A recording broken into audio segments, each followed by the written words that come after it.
अगर आप चाहते हैं रीडिंग कॉम्प्रिहेंशन एक बार पढ़े और दोबारा ना पढ़ना पड़े और 10 आउट ऑफ 10 सही हो, रीडिंग कॉम्प्रिहेंशन पैसेज नहीं पढ़ना पड़े और पढ़ना पड़े तो कॉमा फुल स्टॉप के साथ याद हो, तो मैंने ये वाली रीडिंग कॉम्प्रिहेंशन की बुक आपके लिए लिखी है कि किस ढंग से मात्र एक क्लास में आपका रीडिंग कॉम्प्रिहेंशन पूरा मैं बदल डालूंगा। आप देखिए कैसे, यहाँ पर इस बुक को जरा देखिए, इसमें कंटेंट्स को थोड़ा ध्यान दीजिए। यहाँ क्या है, प्री टेस्ट डाला गया है। पहले क्या किया गया, इस बुक को 4 चैप्टर में ब्रेक किया गया, फिर हर एक चैप्टर को 4 में ब्रेक किया गया। तो पहले 4 और हर एक को 4 4 4 और लास्ट में टेस्ट डाल दिया गया, चारों को मिला के टेस्ट डाल दिया गया।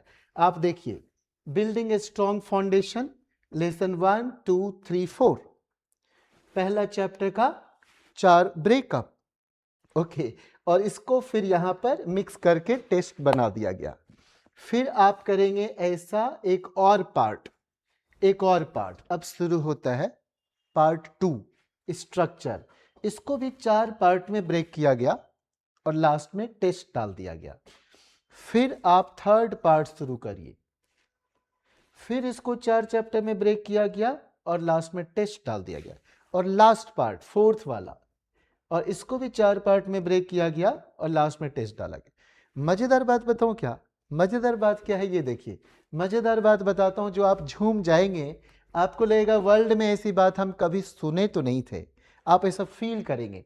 शुरुआत करने से पहले एक टेस्ट डाल दिया गया कि आप जाके अपने से टेस्ट कर लो, अपना टेस्ट ले लो, ठीक है। तो ये आप एक ऐसा टेस्ट पेपर यहां पर डाला गया जो आप अपने आप को टेस्ट कर सकते हैं। और ये देखिए टेस्ट पेपर जो डाला गया है, ये देखिए प्री टेस्ट, पहले टेस्ट ले लीजिए। आप ये टेस्ट अगर लेंगे घर में तो क्या होगा कि anybody should be able to find out the answer of the question, because answer is there itself in the passage. और आप जब आंसर ढूंढेंगे ये सब का इसमें, तो लास्ट में एक मजेदार बात डाला गया इस बुक में, बहुत मजा आएगा। क्या मजेदार बात डाला हुआ ये देखिए, हमने क्या किया, 50 क्वेश्चन का ये टेस्ट पेपर में लास्ट में यहां पर आंसर आपके लिए अरेंज किए कि आप ये आंसर देख लीजिए। ये मजेदार बात है, ये मजेदार बात है, आंसर डाला गया। अब आप जब आंसर चेक करेंगे तो पता है क्या होगा, अगर क्वेश्चन 6 गलत किए आप तो लेसन 12 में प्रॉब्लम है। ऐसी बातें आप नॉर्मली नहीं सुने होंगे या कम सुने होंगे। क्वेश्चन 11 गलत किए ना तो लेसन 4 में प्रॉब्लम है। तो इस ढंग से you will diagnose yourself where is the problem actually. Question 20 गलत किए तो लेसन 19 में प्रॉब्लम है, 40 गलत किए 6 7 10 तीनों लेसन पढ़ने पर ही ये होता। तो यहां से पता चल जाएगा आपको पढ़ना क्या है, किस जगह पर वर्क करना है, कैसे क्वेश्चन आप गलत कर रहे हैं। तो बहुत ढंग से ये अरेंज किया गया। तो ये ऐसे करने के बाद तब लेसन शुरू होता है, तब आप घर में जाके अपने से ये पढ़ना शुरू करेंगे एक एक पार्ट, हम लोग गाइड करेंगे आपको। लेकिन यहां तक मेरा रोल नहीं है, देखिए मेरा रोल यहां तक नहीं है। और ये सब आपको बताएंगे, पता है आप पेंटर होते हैं, आप पेंटर होते हैं, पता है क्या करते हैं आप, आपको कोई न कोई ये देखिए गंदी आदतें डाले होते हैं, क्या इंपॉर्टेंट अंडरलाइन करो, अरे पता तो है नहीं कि क्या इंपॉर्टेंट, वो कुछ भी पूछ सकता है, कुछ भी पूछ सकता है, तो ये कुछ भी अंडरलाइन करते हैं। और क्यों मैं आपको पेंटर कर रहा हूं, आप ऐसे कोई भी लाइन अंडरलाइन करना शुरू करते हैं, how can you underline from, how can you underline to, how can you underline and, at, in, these words are never important, these words should not be important as such। और आप इसको underline कर करके अपनी energy खर्च करते हैं। तो कोई शब्द इंपॉर्टेंट हो सकता है, पूरी लाइन तो शायद कभी नहीं, लेकिन हमने तो आज तक सभी को पूरी लाइन को ऐसे ऐसे कलर करते देखा है। So that is why call people normally painter style follow करते हुए painter, okay, do not mind please. तो ये इस ढंग से ये सारा ऐसा है।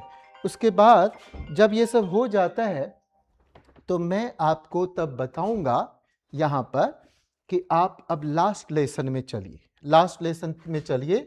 और मैं जल्दी से वो लेसन तक स्क्रॉल करता हूं, या कि जब आप पूरी पढ़ लिए, हम पूरे पढ़ा दिए, तो बाद में फिर से टेस्ट ले लीजिए अपना, वही 50 क्वेश्चन का।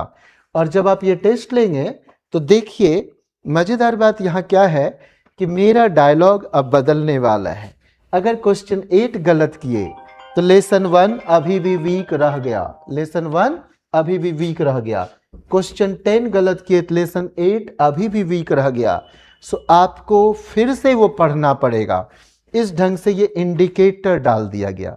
आप ऐसी बातें नॉर्मली नहीं सुने होंगे, नॉर्मली नहीं सुने होंगे, तो हो सकता है आपके टीचर महान होंगे तो आपको गाइड किएंगे। लेकिन इसके बाद मेरा रोल शुरू होता है। पता है मेरा रोल कहाँ शुरू होता है? मेरा रोल, मेरे क्वालिफिकेशन, मेरे एक्सपीरियंस अब शुरू होंगे। यहाँ से हम आपको क्या करते हैं, देखिए, अगर आप एक पैराग्राफ, मतलब मानिए कि एक पैराग्राफ या एक पेज का, ऐसा कोई एक पेज का आधे, मतलब 1 कॉलम का आपको एक रीडिंग कॉम्प्रिहेंशन का पैसेज मिलेगा, and you will be given 10 days time कि go and read as many times as you want. I have checked with 1000 people, 1000 people में 990 का मैक्सिमम स्कोर होता है 3 out of 9। और वो भी कब? जब मैं उनको छूट दे देता हूं कि go and take the help of any teacher available in the world, you may refer any book, you may refer you may contact your Google auntie, we won't mind। और 3 out of 9 मैक्सिमम सही होता है, वो भी जब आपको negative marks के बारे में ना बोला जाए तो इसका मतलब अगर आपके साथ भी ऐसा होता है, मैक्सिमम का तो स्कोर 1 और 2 होता है आउट ऑफ 9, अगर ये आपके साथ भी सच हो जाए, ईश्वर ना करे सच हो, लेकिन हो जाए, होगा ही, अगर हो जाए, इट मीन्स व्हाट?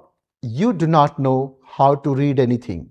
आज तक आपको कोई पढ़ने ही नहीं सिखाया, बार बार आप मिस्टेक कर रहे हैं, पढ़ने ही नहीं सिखाया।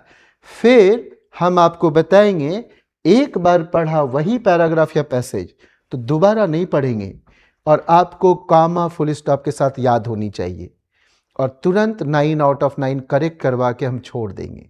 यानी या तो ये पूरी बुक आप हैंडल करो, पढ़ो मन से, you will be like an author, और दूसरी बात है सिर्फ मेरी एक क्लास अटेंड किए and you will be top scorer even more than that particular author, तो आप ऐसे टाइप से टॉप स्कोरर होंगे। So happy reading comprehension.